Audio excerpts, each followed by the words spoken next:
কিরে বেলা কয়টা বাজছে এখনো বাচ্চা নিয়ে বসে আছিস নাস্তা বানাইছিস না? আম্মা বাবু রাত্রে ঘুমায় নাই, মনে হয় ওর শরীরটা খারাপ লাগতেছে, এই জন্য একটু ওরে খাবার খাওয়াচ্ছিলাম। আর দে আমার কাছে দে, নতুন পোলাপান আমাদের পোলাপান নাই তো। যা আগে আমার একটু চা দে। ওই না আম্মা, এদিক দিয়ে দে। কামও জানে না, বাচ্চার গার উপরে দিয়ে দে। যা যা নাস্তা দে, আগে নাস্তা রেডি কর টেবিলে।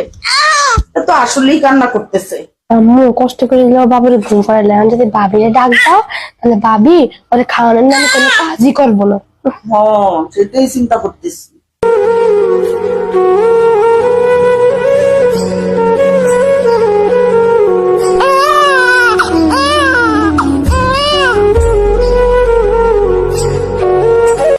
আম্মু বাবু ঘুমাই গেছে?